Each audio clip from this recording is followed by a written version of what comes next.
अवतार सनक सनंदन सनातन सनत कुमार आगे कथाएंगी।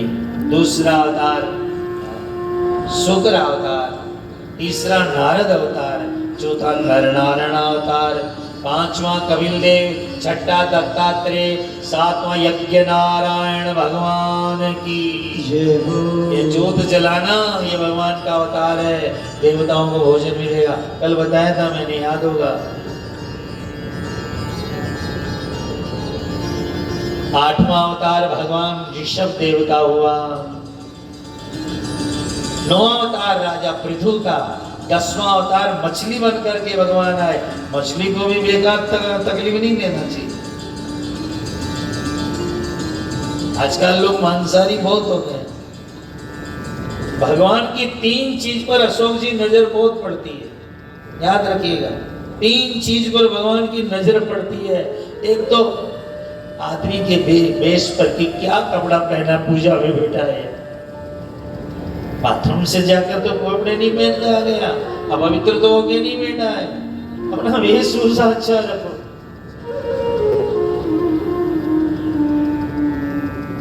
तो ऐसे ऐसे कपड़े पहन लेते हैं कथा कीर्तन सत्संग में भी, जो जाने लायक नहीं होते।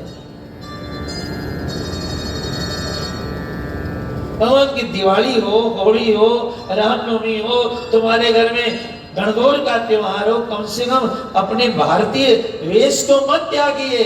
भगवान की नजर पड़ेगी, मेरा आदमी है। राम सुखा जी कहता, महाराज थारा चेला ने कहो कम से कम होली दिवाली तो अपना भारतीय परिधान पहने, भगवान को लगे कि मेरा आदमी है। अब ऐसे ऐसे विदेशी कपड़े पहन लेते हैं। पश्चिम की हवा ने हमको कितना बिगाड़ा, आपको तो पता ही है। यहाँ किसान बेटे में गेहूं चढ़ा करवाड़ा, पश्चिम की चाल जा तो किसान बेचारो रोवा लग जाए कि एक बार आस बने की 2 दाना होगा खेत में।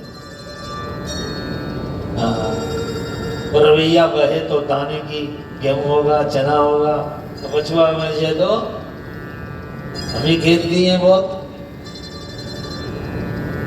आज पश्चिम की हवा चल गई, विदेशों की ऐसी हवा चल गई, भारत का सत्यानाश करने पर तुले हुए लोग। सावधान। तो जो तुम्हारे घर में करो करो, पर भगवान के मंदिर में, भगवान की संस्था में, भगवान की कथा में तुम्हारा वेश हो सुंदर, तो भगवान की नजर पड़ती है, मेरा बेटा है। दूसरा, भोजन सुंदर हो तुम्हारा। भोजन बनाओ, बाजरा की रोटी बना लो, काचरा की सब्जी बना लो, फली को साग बनाओ, ठाकुर जी का लुखी हो सुखी हो सामने रखो, भगवान की नजर पड़ेगी। लेकिन उस पर ही कांदो रख दो तो, प्याज रख दिया तो भगवान देखेंगे क्या? और आजकल कोई गंदी चीज रख दे उस पर तो, मांस का तो हम नाम नहीं लेंगे बाबा, कोई गंदी चीज रख दे तो भगवान देखेगा तारी रोटियां? नहीं, बिल्कुल नहीं देखेंगे भगवान।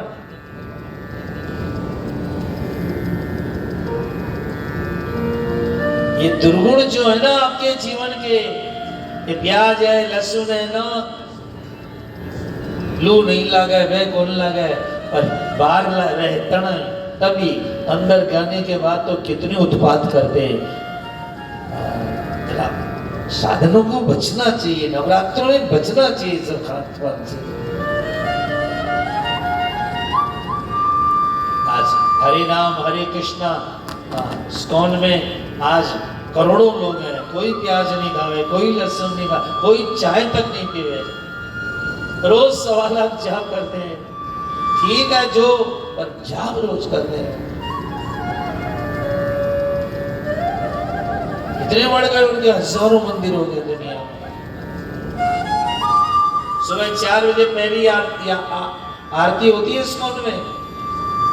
हमारे पुजारी जी नहीं उठते 8 बजे पहले तो।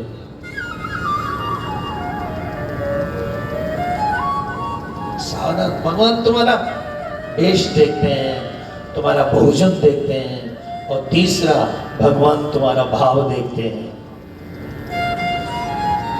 तो भाव कम से कम अच्छा रखो अपने मन में, अड़ोसी पड़ोसी के प्रति भी, पहले अपने गांव के प्रति, अपने समाज के प्रति, अपने देश के प्रति, अपना भाव अच्छा रखो। भाव बिना कुछ होने वाला नहीं है जी। आप साग लाने जाओ बाजार में तो बिना भाव के लाते हो क्या? कपड़ा खरीदो, गहना खरीदो, बिना भाव के खरीदते हो क्या? तो भगवान बिना भाव के तुम लोगों को कैसे ले लेंगे यार? ये भाव खूब बढ़िया रखो। इसमें आपका बहुत बड़ा भला होने वाला है। आप बहुत ऊंचाई पर जाएंगे। ये रात दिन की ये जो जलस और ये बीमारियां जो हो रही है ना, सबसे बड़ा दुख ये है कि हमारा भगवान में मन नहीं लगता। कोई बोलता है ना, इससे बड़ा दुख कुछ नहीं है दुनिया में। जिस मालिक ने भेजा उसमें मन नहीं लगता।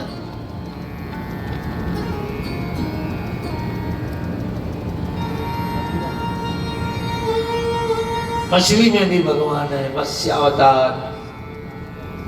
कछुए में भी भगवान है। 11वां अवतार कच्छप, 12वां धन्वंतरी भगवान आयुर्वेद के, 13वां मोहिनी का अवतार, 14वां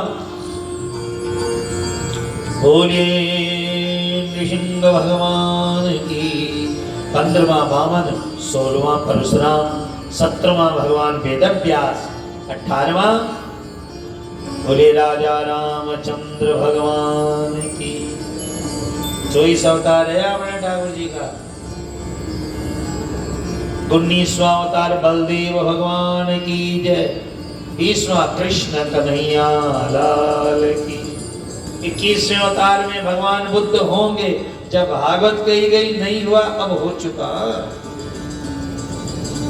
22वां जब घनघोर कलयुग आ जाएगा, तब संबलपुर गांव के अंदर विष्णु यश ब्राह्मण के घर में बोलिए कल्की भगवान की। कल्की जी का आज ही लोग तैयारियां करने लग गए, मंदिर बन रहे हैं। भगवान का अवतार क्या है? 22वां कल्की। 23वां हंस। हंस पक्षी बने, ब्रह्मा जी को वेदों का ज्ञान दिया। और 24वां अवतार है हयग्रीव। एक राक्षस था हयग्रीव, जिसका शरीर तो था आदमी का पर सिर था घोड़े का। उसने ब्रह्मा जी से तप कर लिया कि मेरे जैसा ही आदमी मेरे को मार सकता है। ये देवी भागवत की कथा है। तो भगवान विष्णु को सिर देवी जी ने हटाया और हटाकर घोड़े का सिर लगाया और उन्होंने उस हयग्रीव का वध किया।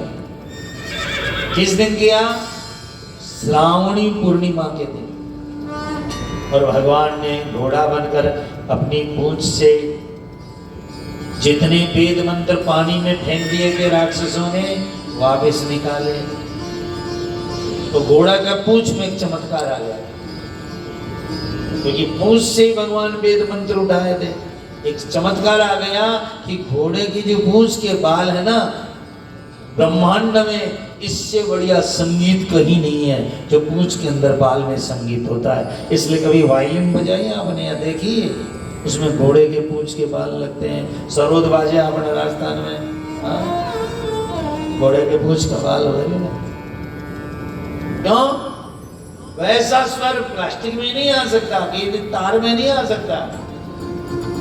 बढ़िया से बढ़िया राग जयजंती बजाना हो तो फिर घोड़े के पूंछ के बाल संगीत बजता हमारे यहाँ।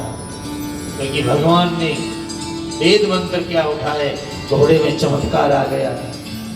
घोड़े के पैर की और नाल लेकर बांधते थे तो घर में नजर नहीं होवे कोई। भगवान नारायण घोड़े पर।